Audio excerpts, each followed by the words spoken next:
Was اور نصیحتیں، لفظ لفظ حکمتیں، ابر علم و آگہی سے برستی بارشیں، شرع کے امور سے، دین کے شعور سے، قلب و ذہن جگمگاتے ہیں سچ کے نور سے۔ خطبہ جمعۃ المبارک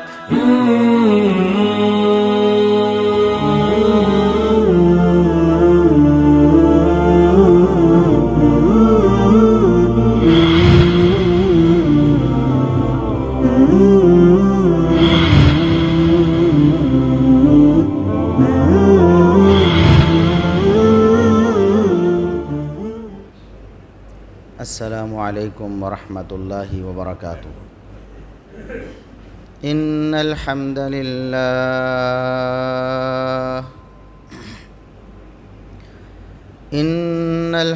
للہ نحمده ونستعینه ونستغفره ونعوذ باللہ من شرور انفسنا ومن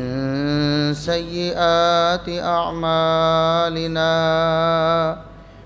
من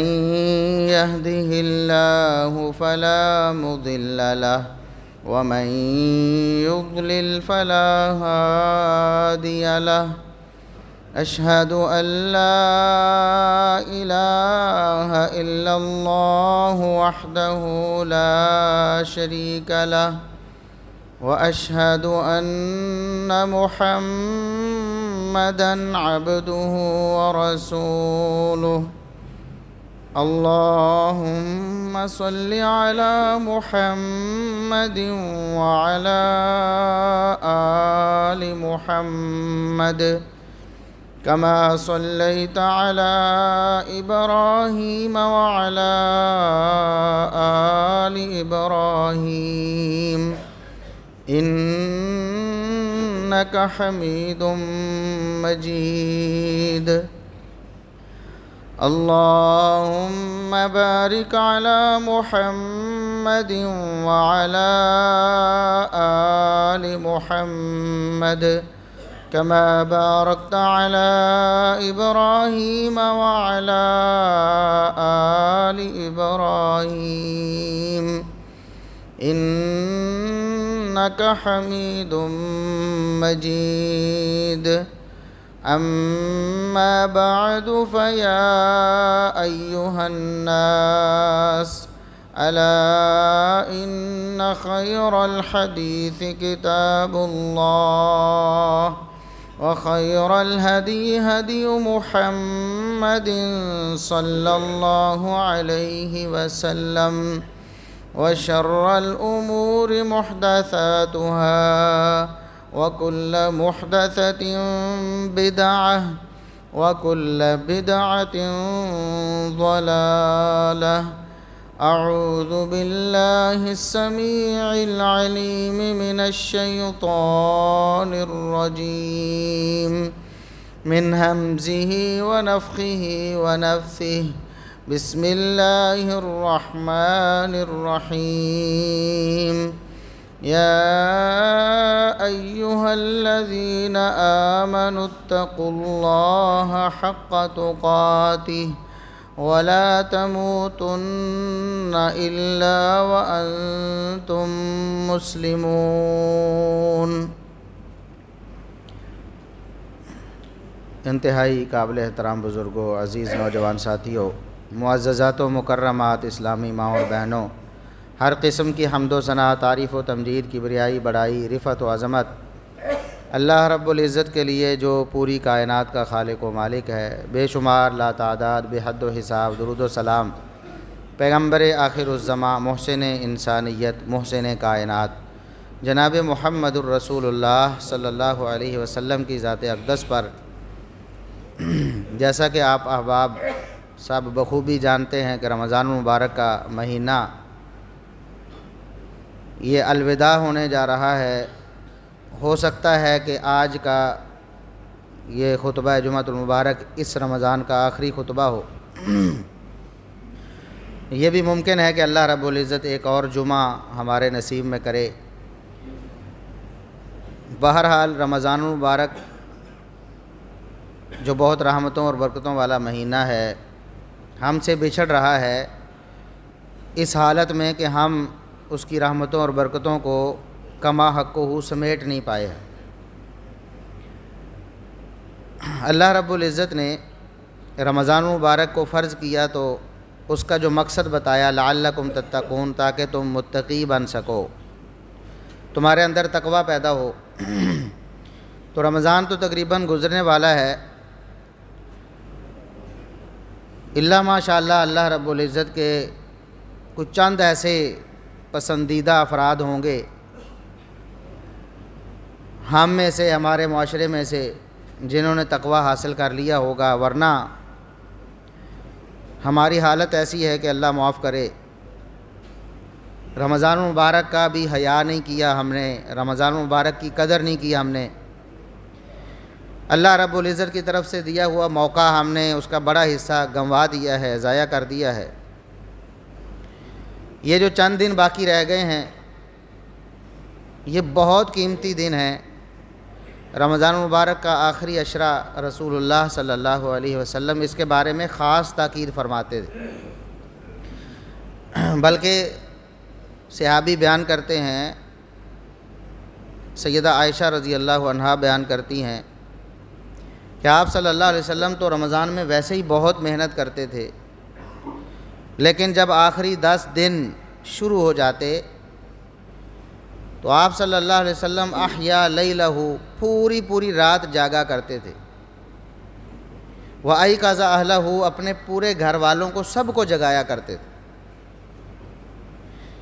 ویسے ہمیں اگر ہم سیرت کا مطالعہ کریں تو میرے علم کی حد تک مجھے ایسی کوئی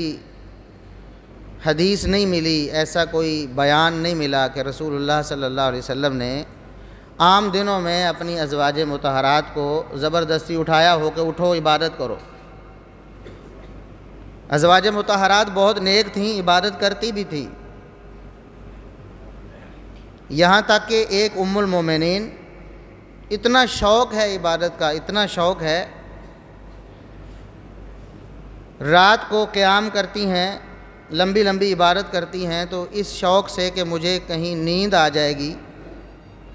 اور میں سست پڑ جاؤں گی، تو انہوں نے اپنے بال جو ہے نا اوپر باندھے ہیں رسی کے ساتھ، تاکہ مجھے جھٹکا آئے یا مجھے نیند کا غلبہ ہونے لگے تو میں پھر جاگ جاؤں۔ یہ تو شوق تھا، آپ صلی اللہ علیہ وسلم نے نہیں جگایا کہ اٹھو، لیکن رمضان المبارک کے اس آخری عشرے میں رسول اللہ صلی اللہ علیہ وسلم وَأَيْقَظَ أَهْلَهُ، اپنے گھر والوں کو خود جگاتے اور انہیں یہ ترغیب دیتے کہ رمضان المبارک کی یہ راتیں جو ہیں آخری عشرے کی، یہ سونے والی راتیں نہیں۔ اور افسوس کی بات تو یہ ہے کہ ہم بھی سوتے نہیں ہیں، ہمارا اکثریتی طبقہ خصوصاً نوجوان طبقہ یہ ایک فیشن بن گیا ہے، رمضان کے علاوہ بھی رات دیر تک جاگتے ہیں اور دن کو سوتے ہیں، لیکن رمضان مبارک میں خصوصی طور پر یہ سحری کر کے ہی سوئیں گے، ساری رات ہم بھی جاگتے ہیں، لیکن کس لیے؟ وہی ہلڑ بازی، یا گلی محلے میں وہاں کوئی کرکٹ کا میدان سجا لیں گے، یا پھر ٹی وی ہے، یا پھر خبریں ہیں، یا پھر سوشل میڈیا ہے، ساری رات کریں گے جی سحری کر کے سوئیں گے، لیکن بدبختی یہ ہے کہ اتنے قیمتی لمحات کو اللہ رب العزت کی عبادت میں نہیں بسر کرتے۔ تو یہ جو قیمتی لمحات ہمارے پاس باقی ہے ان کی ہمیں قدر کرنی چاہیے، اور جتنا ہو سکے اللہ رب العزت کی عبادت میں اپنے آپ کو تھکا دینا چاہیے۔ اور پھر لیلۃ القدر جو 1000 مہینے کی عبادت سے بہتر ہے، جس رات کی عبادت 80 سال کی عبادت ایک طرف، اور اللہ رب العزت اگر قبول کر لے، توفیق دے دے، اللہ کی رحمت ہو جائے، اس رات کو ہم پا لیں تو 80 سال کی عبادت سے بہتر ہو جائے۔ وہ رات بھی آخری عشرے میں آتی ہے، آخری عشرے کی طاق راتوں میں آتی ہے۔ ابھی ہمارے پاس 3 طاق راتیں باقی بچی ہوئی ہیں، اللہ رب العزت کو منائیں، اللہ کو راضی کریں، اور پھر وہ جو بات میں نے رمضان مبارک کے آغاز میں کی تھی کہ رسول اللہ صلی اللہ علیہ وسلم نے جہاں رمضان مبارک کی رحمتیں برکتیں بتائی ہیں، جہاں خوشخبریاں دی ہیں مومنوں مسلمانوں کو، وہاں ایک وعید بھی ہے ہم سب کے لیے، خدا نخواستہ کہیں ہم ان لوگوں میں شمار نہ ہو جائیں جن کے بارے میں جبریل امین نے آ کر رسول اللہ صلی اللہ علیہ وسلم کے سامنے اللہ کے حکم سے بد دعا کی کہ ایسے لوگ جن کی زندگی میں رمضان مبارک آئے اور اللہ کو راضی کیے بغیر رمضان کا مہینہ وہ گزار دیں، اللہ سے اپنے گناہوں کو معاف کیے بغیر رمضان کا مہینہ گزار دیں، اپنے آپ کو جہنم سے بچائے بغیر اور جنت پکی کیے بغیر وہ رمضان کا مہینہ گزار دیں، تو ایسے لوگوں کو اللہ رب العزت ذلیل و رسوا اور تباہ و برباد کر دے۔ اور محمد الرسول اللہ صلی اللہ علیہ وسلم نے آمین کہہ کر اس پر مہر لگائی۔ تو یہ ایک تشویش بھی ہونی چاہیے ہر مسلمان کو کہ خدا نخواستہ ہمارا شمار کہیں ان میں نہ ہو جائے، اس لیے اللہ رب العزت کو منائیں، اللہ رب العزت کو راضی کریں اس مہینے کے باقی ایام میں، اور پھر اپنے آپ کو تیار کریں کہ ہم نے سارا سال اللہ رب العزت کی اسی طرح عبادت کرنی ہے۔ اگر رمضان مبارک نے ہم پر یہ اثر چھوڑا ہے، اللہ کی یہ توفیق ہوئی ہے کہ ہم نے گانا سننا چھوڑ دیا ہے، تو پھر اس کو جاری رکھیں، مسلسل پورا سال جاری رکھیں، پوری زندگی اس کو معمول بنائیں کہ ہم نے اللہ رب العزت کی یہ جو نافرمانی چھوڑی ہے، یہ جو ٹریننگ لی ہے، ہم اس کو جاری رکھیں گے اور کبھی بھی زندگی میں یہ گناہ نہیں کریں گے۔ اللہ نے توفیق دی ہے، اگر سودی معاملات کسی نے چھوڑ دیے ہیں رمضان مبارک میں، تو پھر عہد کرے اللہ رب العزت سے کہ ساری زندگی میں ان معاملات کے دوبارہ قریب نہیں جاؤں گا۔ اگر اللہ نے توفیق دے دی ہے جھوٹ کو چھوڑنے کی، جھوٹ سے جان چھڑوا لی ہے اگر، تو پھر یہ عہد کریں کہ مرتے دم تک دوبارہ جھوٹ کے قریب نہیں جائیں گے، جھوٹ بولنے کا سوچیں گے بھی نہیں۔ یہی بات ہے جسے اللہ رب العزت نے قرآن کریم میں ان الفاظ میں فرمایا ہے کہ یا ایھا الذین آمنوا اتقوا اللہ حق تقاتہ، ایمان والو اللہ رب العزت کا تقوی اس طرح اختیار کرو جس طرح تقوی اختیار کرنے کا حق ہے۔ اور آپ کو پتہ ہے کہ رمضان مبارک کی آمد کا مقصد اور اس کی فرضیت کا مقصد بھی اللہ رب العزت نے یہی بیان فرمایا ہے کہ تاکہ تمہارے دلوں میں تقوی پیدا ہو جائے۔ تو اللہ رب العزت فرماتے ہیں کہ ایمان والو اللہ سے اس طرح ڈرو جس طرح ڈرنے کا حق ہے، وَلَا تَمُوتُنَّ إِلَّا وَأَنْتُمْ مُسْلِمُونَ، تمہیں موت نہ آئے مگر اس حالت میں کہ تم اللہ رب العزت کے مطیع و فرما بردار ہو۔ موت تو آنی ہی آنی ہے، برحق ہے، اور ایک لمحے کی بھی گارنٹی نہیں ہے۔ دنیا کی کوئی کمپنی ایسی کوئی آپ کو گارنٹی اور وارنٹی نہیں دے سکتی کہ آپ 2 سانس 2 گھنٹے 2 دن 2 سال اور جئیں گے، کسی کے پاس کوئی ضمانت نہیں ہے۔ موت ایسا ایک اٹل فیصلہ ہے۔ اللہ رب العزت فرماتے ہیں کہ وَلَن يُؤَخِّرَ اللَّهُ نَفْسًا إِذَا جَاءَ أَجَلُهَا، جب کسی کا مقررہ وقت آ جاتا ہے تو اللہ رب العزت اس کو ٹالتا نہیں ہے، یہ اللہ کا فیصلہ ہے، پھر وہ وقت چلتا نہیں ہے۔ تو اس وقت سے پہلے ہمیں اللہ رب العزت کے مطیع و فرما بردار ہو جانا چاہیے۔ مطیع و فرما بردار ہونا کیا ہے؟ اسلام کیا کہتا ہے؟ اسلام کسے کہتے ہیں؟ ہم مسلمان ہیں، ہم مسلم ہیں، ہم کہتے ہیں ہمارا دین اسلام ہے۔ اسلام کا مطلب کیا ہے؟ اگر آسان لفظوں میں بتاؤں تو اس کا مطلب ہوتا ہے ہتھیار ڈال دینا، اپنے آپ کو اللہ کے سپرد کر دینا، اپنی لگام اللہ کے ہاتھ میں دے دینا کہ یا اللہ آج کے بعد میری کوئی مرضی نہیں ہے، میری کوئی منشا نہیں ہے سوائے اس کے جو تو چاہے، جو تو حکم دے میں اس کا مطیع و فرما بردار ہوں، جس چیز سے تو روکے میں رکنے کے لیے تیار ہوں، جس چیز کا تو حکم دے میں اس سے پیچھے ہٹنے کے لیے تیار نہیں، ہر قیمت پر تیرے ہر حکم کو بجا لاؤں گا اور ہر قیمت پر تیری منع کردہ ہر چیز سے اور ہر کام سے اپنے آپ کو بچاؤں گا۔ اس کا نام اسلام ہے۔ تو اللہ فرماتا ہے تمہیں موت اس حالت میں آئے کہ تم نے اللہ کے سامنے اپنے ہتھیار ڈال دیے ہوں، اللہ رب العزت کے سامنے اپنے آپ کو مطیع و فرما بردار کر لیا ہو، اور اسی کو تقویٰ کہتے ہیں۔ تقویٰ کیا ہے؟ کہ ہر اللہ رب العزت کے حکم کی پیروی کرنا، اپنی استطاعت کے بقدر جتنی اللہ نے طاقت دی ہے بڑھ چڑھ کر اللہ کے حکم کو پوری کرنے کی کوشش کرنا اور اس میں کسی قسم کی کوئی کوتاہی نہ کرنا، اور اللہ رب العزت کے منع کردہ کاموں سے اپنے آپ کو بچانا، اپنی استطاعت سے بڑھ کر اپنے آپ کو دور رکھنا ان کاموں سے، اسے کہتے ہیں تقویٰ، اسے کہتے ہیں اللہ رب العزت کی فرما برداری، اسے اسلام کہتے ہیں۔ ایسے لوگ مسلمان ہوتے ہیں جو اپنے آپ کو اللہ رب العزت کے سپرد کر دیتے ہیں۔ تو رمضان مبارک ختم ہو رہا ہے، اللہ رب العزت سے عہد کریں اس مہینے کے آخر میں کہ ہم اللہ رب العزت کے پورے مطیع و فرما بردار بنتے ہیں۔ موت کس وقت آ جائے ہمیں کوئی پتہ نہیں۔ اللہ رب العزت نے فرمایا کہ تمہیں موت اس حالت میں آئے کہ تم اللہ رب العزت کے مطیع و فرما بردار ہو، تمہارے دلوں میں تقویٰ پیدا ہو چکا ہو، اس حالت میں اللہ سے ملنا۔ اب اگر ہمارے پاس کوئی ضمانت ہو تو پھر ہم کہیں کہ چلیں بوڑھے ہو کر اللہ کو منا لیں گے، بوڑھے ہو کر اللہ کی عبادت کر لیں گے، بوڑھے ہو کر تقویٰ پیدا کر لیں گے، یا اتنے سال بعد یا اتنے دنوں بعد اتنے مہینوں بعد کر لیں گے۔ جب ضمانت ہی کوئی نہیں تو اس کا مطلب یہ ہوا کہ اللہ رب العزت فرماتا ہے ابھی کے ابھی فوراً اسی لمحے اپنے آپ کو اللہ کے سپرد کر دو اور اللہ کے مطیع و فرما بردار بن جاؤ۔ اور اللہ رب العزت کو راضی کرنے کے لیے ضروری ہے کہ انسان نیک اعمال کرے، انسان کے اعمال صالح ہوں۔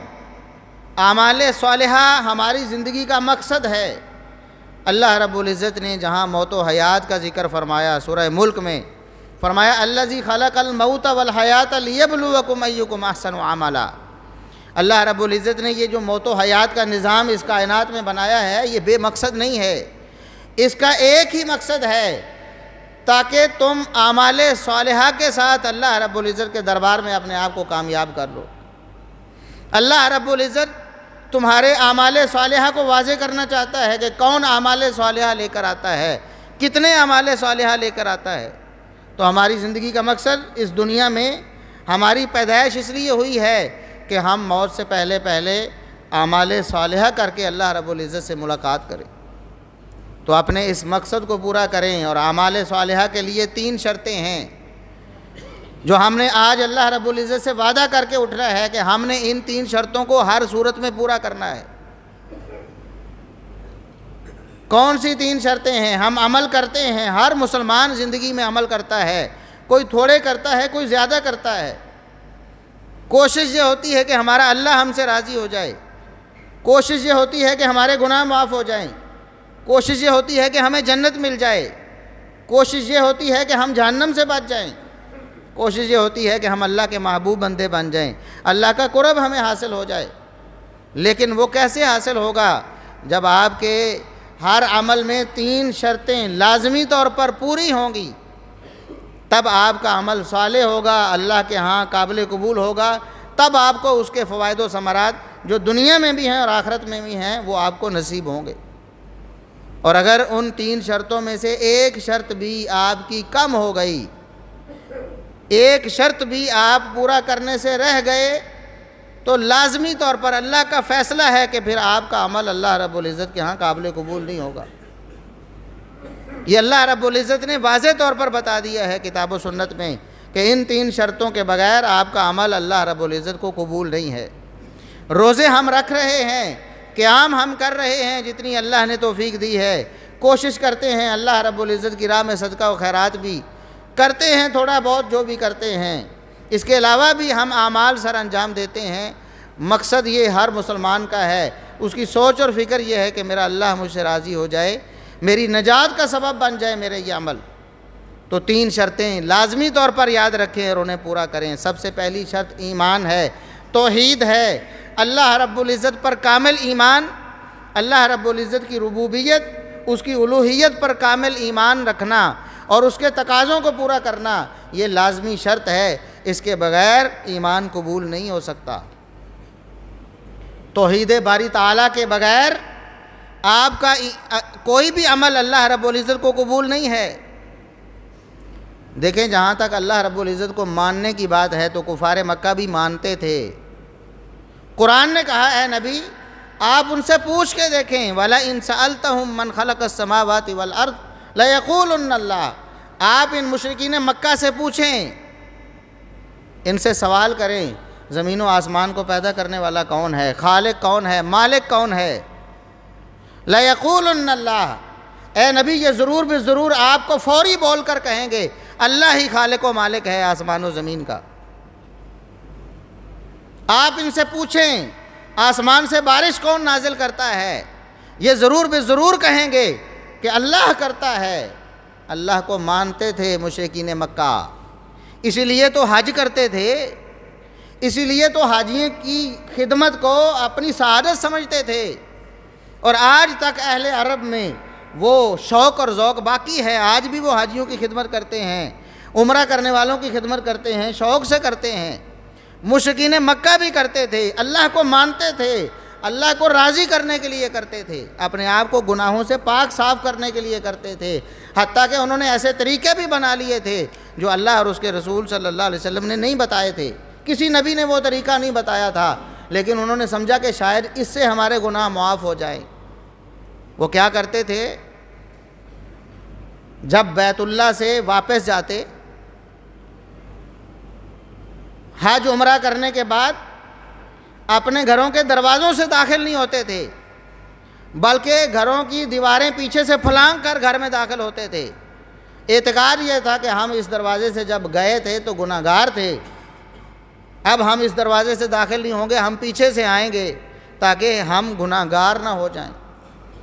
وہ ننگے ہو کر اللہ رب العزت کے گھر کا طواف کرتے تھے، اس لیے کہ ان کپڑوں میں ہم گناہ کرتے رہے ہیں، ہم یہ کپڑے نہیں پہنیں گے۔ سوچ اور فکر کیا تھی، لیکن کیا ان کے اعمال قبول ہو گئے؟ نہ ان کا حج کرنا قبول ہے، نہ ان کا حاجیوں کی خدمت کرنا قبول ہے، نہ ان کا پانی پلانا، نہ ان کا ستو پلانا، نہ بیت اللہ کی خدمت اور اس کی نگرانی اور اس کی حفاظت کرنا اللہ رب العزت نے کچھ بھی قبول نہیں کی۔ بلکہ قرآن میں فرمایا اجعلتم سقایۃ الحاج وعمارۃ المسجد الحرام کمن آمن باللہ والیوم الآخر، فرمایا کیا تم نے سمجھ لیا ہے کہ ہم بیت اللہ کی خدمت کر کے، حاجیوں کی خدمت کر کے،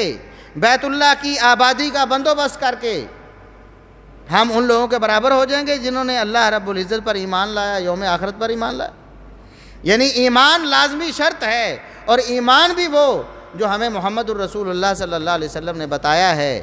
وہ ایمان لاتے تھے اللہ پر، لیکن اس طرح نہیں جس طرح محمد الرسول اللہ صلی اللہ علیہ وسلم بتاتے تھے۔ آپ صلی اللہ علیہ وسلم نے انہیں بتایا اللہ کے سوا کوئی مشکل کشا، کوئی حاجت روا نہیں ہے۔ انہوں نے کہا یہ ہمارے بزرگ ہیں 70 کے قریب، جن کی مورتیاں ہم نے بیت اللہ میں لٹکا رکھی ہیں، یہ اللہ رب العزت کے بڑے مقرب ہیں، ہم ان سے فریادیں کرتے ہیں۔ ما نعبدهم الا ليقربونا الى الله زلفى، قرآن کے الفاظ ہیں، ہم ان کو جا کر فریادیں تو صرف اس لیے دیتے ہیں کہ یہ ہمیں اللہ کے قریب کر دیتے ہیں، ہم تو بڑے گناہگار ہیں، ہم اللہ سے بہت دور ہیں، یہ ہمارے بزرگ ہیں، یہ ہمارے نیک لوگ ہیں جو پہلے آباء و اجداد ہمارے گزر چکے ہیں، یہ اللہ کے بڑے قریب تھے۔ ہم ان سے گزارش کرتے ہیں کہ آپ اللہ کے ہاں ہماری سفارش کریں، اللہ ہمیں معاف کر دے۔ ہم ان کو سفارشی بنا کر اللہ کے سامنے پیش کرتے ہیں، یہ اللہ کے نیک بندے ہیں، یہ ہماری فریادیں سن کے اللہ رب العزت سے سفارش کرتے ہیں۔ یہ عقیدہ ہے مشرکین مکہ کا، اور افسوس کے ساتھ بہت سے مسلمانوں کا بھی ایسا عقیدہ ہے۔ ہم یہ بالکل نہیں سمجھتے، ہم اس بات پر یقین رکھتے ہیں کہ ہر مسلمان جو کلمہ پڑھنے والا ہے، محمد الرسول اللہ صلی اللہ علیہ وسلم کا کلمہ پڑھتا ہے، وہ کبھی جان بوجھ کے اپنے آپ کو شرک میں مبتلا نہیں کرے گا، کبھی بھی وہ نہیں چاہے گا کہ میں جہنم کا ایندھن بن جاؤں، کیونکہ شرک کی سزا ابدی جہنم ہے، ہمیشہ ہمیشہ انسان جہنم کا ایندھن بن جاتا ہے۔ ان اللہ لا یغفر ان یشرک بہ ویغفر ما دون ذلک لمن یشاء، اللہ رب العزت شرک کو کبھی معاف نہیں کرے گا، شرک کے علاوہ ہر گناہ توبہ سے اللہ رب العزت کے ہاں معاف ہو جاتا ہے، اور توبہ نہیں بھی کی اللہ رب العزت کی رحمت جوش میں آئے تو اس کو توبہ کے بغیر بھی سزا دیے بغیر جنت میں داخل کر۔ لیکن شرک اگر توبہ کیے بغیر دنیا سے چلا گیا، موت اس حالت میں آ گئی کہ شرک کرتا تھا، اللہ رب العزت کا اٹل فیصلہ ہے کہ اسے معاف نہیں کروں۔ اتنا بڑا جرم ہے شرک، اس لیے اپنے آپ کو بچائیں، ان عقائد و اعمال سے آگاہی حاصل کریں جو اللہ رب العزت کی ذات اور صفات میں شرک بنتے ہیں۔ تو مشرکین مکہ ایمان رکھتے تھے لیکن ایمان کے ساتھ شرک کی آمیزش کرتے تھے، شرک کرتے تھے۔ اللہ رب العزت کو ان کا نہ ایمان پسند آیا نہ ان کا کوئی عمل پسند آیا۔ فرمایا جب تک تم ایمان نہیں لاؤ گے توحید باری تعالیٰ پر تمہارا ایمان نہیں ہوگا، اس وقت تک تمہارا کوئی عمل قبول نہیں۔ ان کے حج بھی گئے، ان کے عمرے بھی گئے، ان کی عبادتیں بھی گئیں، ان کی ریاضتیں بھی گئیں، ان کی خدمتیں بھی گئیں حاجیوں کی، ایک رائی کے دانے کے برابر بھی ان کو اس کا کوئی فائدہ نہیں، کیونکہ اللہ رب العزت کی توحید کو انہوں نے سمجھا نہیں ہے، اللہ رب العزت کو وحدہ لا شریک نہیں مانا ہے۔ طواف کرنے کے لیے آتے تلبیہ پڑھتے احرام باندھ کر، مشرکین مکہ بھی تلبیہ پڑھتے تھے، آغاز اسی تلبیہ سے کرتے جو ہم پڑھتے ہیں، لبیک اللہم لبیک لا شریک لک لبیک، اے اللہ ہم حاضر ہیں، بار بار حاضر ہیں، تیرا کوئی شریک نہیں، ہم بار بار حاضر ہیں، یہی صدائیں دیتے تھے، لیکن اس پر اکتفا نہیں کرتے تھے، آگے اپنی طرف سے یہ اضافہ کرتے تھے، یا اللہ ہم مانتے تیرا کوئی شریک نہیں، الا شریکا ہوا لک، لیکن وہ شریک ہے جو تیرا ہی بزرگ ہے، تیرا ہی پسندیدہ ہے، تیرا ہی مقرب بندہ ہے، تملک ہوا ما ملک، تو اس کا بھی مالک ہے، اور جو تو نے اسے دیا ہے اور وہ ہمیں دیتا ہے تو اس کا بھی مالک ہے، ہم سب کچھ مانتے ہیں لیکن وہ شریک ہم مانتے ہیں کیونکہ وہ تو نے خود ہی بنائے ہیں، نعوذ باللہ ثم نعوذ باللہ، حالانکہ اللہ رب العزت نے اپنا شریک کسی کو نہیں بنایا، لا شریک لہ، یہ کہہ کے مان کے لا شریک لہ، تلبیہ میں پڑھ کے مشرکین مکہ کے اللہ تیرا کوئی شریک نہیں، پھر ساتھ میں شرک ثابت کر دیتے تھے، اللہ کے ساتھ شریک ٹھہرا دیتے تھے۔ کہیں ایسا نہ ہو کہ بطور مسلمان سچے اور کھرے مسلمان ہیں، دل سے تصدیق کی ہے اللہ کی توحید کی، رسول اللہ صلی اللہ علیہ وسلم کی رسالت کی، لیکن ساتھ میں وہی شرک کا عمل اپنے اعمال میں لا کر کہیں ہم اپنے اعمال کو غارت نہ کر لیں، کہیں ہمارے اعمال برباد نہ ہو جائیں۔ اس لیے توحید باری تعالیٰ کو سمجھیں، بغیر اسباب کے اللہ رب العزت کے علاوہ کوئی مدد نہیں کر سکتا، وَمَن نَصْرُ إِلَّا مِنْ عِنْدِ اللَّهِ، قرآن میں اللہ نے فرمایا اللہ کے سوا کوئی مدد نہیں کر سکتا۔ اب سوال تو یہ ہے کہ ہم ایک دوسرے کی مدد کرتے ہیں، لوگ یہ وسوسہ بھی ڈالتے ہیں، دیکھو آپ اپنی بیوی سے پانی مانگ لیتے ہو تو یہ غیر اللہ سے مدد نہیں مانگتے؟ بھائی یہ تو قرآن نے ہمیں بتایا ہے کہ اچھے کاموں میں ایک دوسرے کی مدد کرو اور برائی کے کاموں میں مدد نہ کرو، یہ تعاون باہمی ہے، دنیا کا نظام ایسے چلتا ہے، لیکن یہ مدد اسباب کے تحت ہوتی ہے۔ بیوی آپ کی بات سن رہی ہے اور اس بات پہ قادر ہے کہ وہ آپ کی بات پہ عمل کرے، تب آپ اس کو کہتے ہیں۔ اگر آپ کی بیوی کو فالج ہے، وہ بستر پہ لگی پڑی ہے، آپ کو پتہ ہے کہ اٹھ نہیں سکتی، پھر آپ اس کو کہتے ہیں کہ میری بیوی مجھے پانی دے دو، اور آپ کا یقین ہے کہ وہ اٹھ کے آپ کو پانی دے گی، تو یہ شرک ہے، کیونکہ پتہ ہے اسباب ہی نہیں ہیں۔ یا آپ کی بیوی میکے گئی ہوئی ہے، وہ آپ کی آواز سن ہی نہیں رہی، کوئی موبائل فون بھی نہیں آپ نے استعمال کیا، اسباب نہیں ہیں، پھر آپ اس کو آواز دیتے ہیں اور یہ یقین رکھتے ہیں کہ آپ کی آواز سنے گی وہ یا سن رہی ہے، تو یہ شرک ہے، کیونکہ اسباب کے بغیر صرف اللہ سنتا ہے، اسباب کے بغیر صرف اللہ مدد کرتا ہے۔ بس اس عقیدے کو اپنا لیں، آپ کی کایا پلٹ جائے گی، آپ کے اعمال اللہ رب العزت کے ہاں قابل قبول ہوں گے۔ پہلی شرط آپ نے پوری کر لی، اور دوسری شرط محمد الرسول اللہ صلی اللہ علیہ وسلم کا کلمہ پڑھا ہے نا، اس کلمے کی لاج بھی رکھنی ہے، صرف دعوے کی حد تک نہیں کہ ہم مسلمان ہیں، ہم محمد الرسول اللہ صلی اللہ علیہ وسلم کے امتی ہیں، صرف یہ دعویٰ نہیں بلکہ عملاً کر کے بھی دکھانا ہے۔ جہاں رسول اللہ صلی اللہ علیہ وسلم کا حکم آ جائے سر تسلیم خم کر لینا ہے، اس کے بعد کوئی چون چرا نہیں، کسی بڑے چھوٹے کا کوئی قول اس کے سامنے نہیں لانا، برادری اور کنبہ اس کے سامنے ہیچ ہے، سب کچھ چھوڑ کے محمد الرسول اللہ صلی اللہ علیہ وسلم کی آواز پہ لبیک کہنا ہے، محمد صلی اللہ علیہ وسلم کی سنت کے مطابق عمل کرنا، یہ دوسری لازمی شرط ہے۔ اللہ کی توحید کے ساتھ محمد الرسول اللہ صلی اللہ علیہ وسلم کی سنت یہ لازمی شرط ہے کسی بھی عمل کی قبولیت کے لیے۔ آج ہم اعمال کرتے، بہت سے اعمال مسلمان کرتے ہیں، لیکن وہ محمد الرسول اللہ صلی اللہ علیہ وسلم کے بتائے ہوئے نہیں ہیں۔ اس پہ بہت لمبی باتیں ہو چکی ہیں، خطبے دیے جا چکے ہیں، تفصیل کا موقع نہیں ہے۔ ایک ایک عمل کو چیک کریں، کون سا عمل محمد الرسول اللہ صلی اللہ علیہ وسلم کا بتایا ہوا ہے، آپ کا کر کے دکھایا ہوا ہے، اسے حرز جان بنائیں، وہی آپ کی عبادت ہے، وہی اللہ کے قرب کا ذریعہ ہے، اس کے علاوہ کوئی چیز آپ کو اللہ کے قریب نہیں کر سکتی، ہاں دور تو کر سکتی ہے۔ ایک صحابی نے خواہش کی میں اللہ کے رسول صلی اللہ علیہ وسلم سے بڑھ کے ایک طریقہ اپناؤں، شادی نہ کروں ساری عمر۔ ایک نے کہا کہ میں ساری زندگی روزے رکھوں، نفلی روزہ کبھی چھوڑوں نہ، رسول اللہ صلی اللہ علیہ وسلم سے طریقے سے ہٹ کے میں زیادہ عمل کر کے اللہ کو راضی کروں۔ اور ایک نے کہا میں ساری رات جاگا کروں، رسول اللہ صلی اللہ علیہ وسلم تو سو بھی جاتے ہیں، میں آپ سے بڑھ کر آپ کے طریقے سے ہٹ کے تھوڑا اللہ کو راضی کرنے کی کوشش کروں۔ نیت بہت اچھی تھی، دیکھیں ایمان بھی ہے، نیت بھی ہے، لیکن محمد الرسول اللہ صلی اللہ علیہ وسلم کا طریقہ نہیں۔ آپ نے بلا کر ڈانٹ دیا، فرمایا میں سب سے بڑھ کر اللہ سے ڈرنے والا ہوں، اللہ کو راضی کرنے کے سارے طریقے مجھے معلوم ہیں، تم نے کوئی نیا طریقہ بنایا ہے اللہ کو راضی کرنے کا؟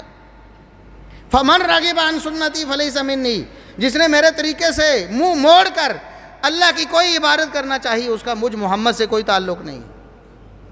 اس لیے اپنے ہر طریقے کو محمد الرسول اللہ صلی اللہ علیہ وسلم کی سیرت کے ساتھ ٹیلی کریں، اس کے مطابق اس کو میچ کریں، اس کے بعد اس پر عمل کریں، اللہ کے ہاں آپ کا عمل قبول ہو جائے۔ اور تیسری لازمی شرط آپ کی نیت اللہ کو راضی کرنے کی ہو، توحید بھی ہے، ایمان بھی ہے، نبی کریم صلی اللہ علیہ وسلم کی سنت اور طریقہ بھی ہے، لیکن آپ کے دل میں شیطان نے گھر کر لیا ہے، آپ کو یہ سوچنے پر مجبور کر دیا ہے کہ لوگ کہیں گے کہ میں بڑا حاجی ہوں، میں بڑا نمازی ہوں، میں بڑا صدقہ و خیرات کرنے والا بڑا سخی ہوں، میں پہلی صف میں کھڑا ہوتا ہوں، لوگ کہتے ہیں کہ حاجی صاحب یہ کبھی تکبیر اولیٰ مس نہیں کرتے ہیں۔ توحید کے باوجود، سنت کے باوجود آپ کی نیت اچھی نہ ہونے کی وجہ سے آپ کا عمل اللہ رب العزت کے ہاں برباد ہو جاتا ہے۔ اللہ کے ہاں ایسا عمل قبول نہیں، بلکہ بجائے قبولیت کے اللہ کی ناراضگی کا سبب بن جاتا ہے۔ اشارہ کر دیتا ہوں، آپ نے سنا ہوا ہے قیامت کے دن جو سب سے پہلے حساب کتاب ہوگا 3 لوگوں کا ہوگا، ان تینوں لوگوں کو نیت کی خرابی کی وجہ سے سب سے پہلے جہنم میں پھینک دیا جائے، چاہے وہ قرآن پڑھنے والا ہے، چاہے وہ علم دین حاصل کرنے والا ہے، چاہے وہ سخاوت کرنے والا ہے، چاہے میدان جہاد میں اپنی جان دینے والا ہے، اگر نیت میں فطور آ گیا اللہ کے ہاں وہ عمل قابل قبول نہیں۔ آج اللہ رب العزت سے یہ وعدہ کریں، ہمارا سب سے پہلے عقیدہ توحید ہوگا، شرک کی ہر قسم سے اپنے آپ کو بچائیں، ہر قسم کے شرک سے اپنے آپ کو بچائیں گے، قرآن کریم کا مطالعہ کریں گے، قرآن کریم کی تعلیمات کے مطابق اپنا عقیدہ بنائیں۔ جتنے عقیدے لوگوں نے خود گھڑ لیے ہیں، انبیاء کے بارے میں، صلحاء کے بارے میں، اولیاء کے بارے میں، جو خود گھڑے ہوئے عقیدے ہیں، ہم ان سے اپنے آپ کو بچا کر کتاب و سنت کے عقیدے پر اپنے آپ کو چلائیں گے،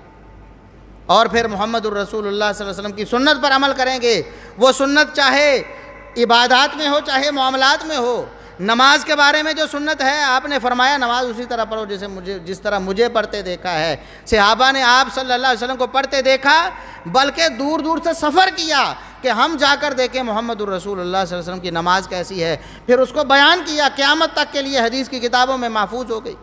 نماز شروع کیسے کی، رکوع کیسے کیا، رکوع سے سر کیسے اٹھایا، تشہد کیسے کیا، سجدہ کیسے کیا، سب کچھ ایک ایک ذرہ، ایک ایک بات محفوظ کر دی گئی۔ اس لیے اپنی نماز کو صحیح بخاری سے ٹیلی کریں، صحیح مسلم سے، باقی حدیث کی کتابوں سے، اور جب حدیث آپ کے سامنے آ جائے کہ رسول اللہ صلی اللہ علیہ وسلم نے نماز میں یہ کام کیا ہے، آپ صلی اللہ علیہ وسلم نے ایسے نماز پڑھی ہے، اس کے بعد پھر کسی کا قول، کسی کا فعل آپ کے لیے حجت اور دلیل نہیں ہے، پھر آپ نے اللہ رب العزت کے اس حکم کو سامنے رکھنا ہے۔ وَمَن يُشَاقِقِ الرَّسُولَ مِن بَعْدِ مَا تَبَيَّنَ لَهُ الْهُدَىٰ وَيَتَّبِعْ غَيْرَ سَبِيلِ الْمُؤْمِنِينَ نُوَلِّهِ مَا تَوَلَّىٰ وَنُصْلِهِ جَهَنَّمَ وَسَاءَتْ مَصِيرًا۔ جو جان بوجھ کر پتہ چل گیا ہے کہ رسول اللہ صلی اللہ علیہ وسلم کا حکم مبارک یہ ہے، آپ کا فعل مبارک، آپ کا عمل مبارک، آپ کی سنت اور آپ کی سیرت یہ ہے، اس کے بعد بھی رسول کی مخالفت کرتا ہے، مومنوں کی راہ کو چھوڑ دیتا، صحابہ کے طریقے کو چھوڑ دیتا ہے، فرمایا نولیہ ما تولیٰ، پھر جدھر جاتا ہے ہم اسے جانے دیتے ہیں، اس کی ڈھوریاں ہم ڈھیلی چھوڑ دیتے ہیں، ونصلہ جہنم، آخر کار جہنم میں اس کو پھینک دیں گے، وساءت مصیرا، بہت برا ٹھکانہ ہے۔ محمد الرسول اللہ صلی اللہ علیہ وسلم کی مخالفت سے اپنے آپ کو بچائیں، آپ کی سیرت کا مطالعہ کریں، لازمی حصہ جز بنائیں قرآن کریم اور رسول اللہ علیہ وسلم کی سیرت کو اپنی زندگی کا حصہ بنائیں، روزانہ کے حساب سے اس کو وقت دیں، اور جو سنت اور جو طریقہ پڑھیں اس پر عمل کرنے کی کوشش کریں، اپنی زندگی میں لاگو کریں، اور پھر اپنی نیت کو خالص بنائیں۔ تھوڑا سا معاملہ ہے، تھوڑا سا، لیکن بہت اہم معاملہ ہے۔ بس آپ نے نیت یہ کر لینی ہے کہ میں اپنے اللہ کو راضی کرنا چاہتا ہوں، اپنی نماز سے، اپنے روزے سے، اپنے حج سے، اپنی زکوٰۃ سے، اپنے خیرات سے، اپنے ہر نیک عمل سے، اپنی صف اول سے، اپنی تکبیر اولیٰ سے میں اللہ کو راضی کرنا چاہتا ہوں۔ دنیا بھی دیکھ لے گی، دنیا بھی خوش ہو جائے گی، لیکن آپ نے صرف اللہ کو خوش کرنا ہے۔ اور اگر آپ نے دنیا کو خوش کر لیا، دل میں صرف خیال آ گیا کہ مجھے لوگ حاجی نمازی کہیں، آپ کا سب کچھ اللہ کے ہاں برباد ہو گیا۔ اللہ کے ہاں اس کا کوئی مول نہیں ہے، اس کی کوئی قیمت نہیں ہے، بلکہ ریاکاری آپ کے جہنم میں جانے کا سبب بن جائے۔ تو اللہ رب العزت سے دعا ہے کہ اللہ رب العزت ہمیں کتاب و سنت کی تعلیمات کے مطابق اپنی زندگی کو بسر کرنے کی توفیق عطا فرمائے۔ رمضان مبارک کی جو باقی ساعتیں، جو باقی لمحے ہمارے پاس بچے ہیں، انہیں قیمتی بنانے کی توفیق عطا فرمائے، اور پھر پوری زندگی اللہ رب العزت ہمیں کتاب و سنت کے مطابق، سنت رسول اللہ صلی اللہ علیہ وسلم کے طریقے کے مطابق اپنی پوری زندگی بسر کرنے کی توفیق عطا فرمائے۔ وآخر دعوانا ان الحمد للہ رب العالمین۔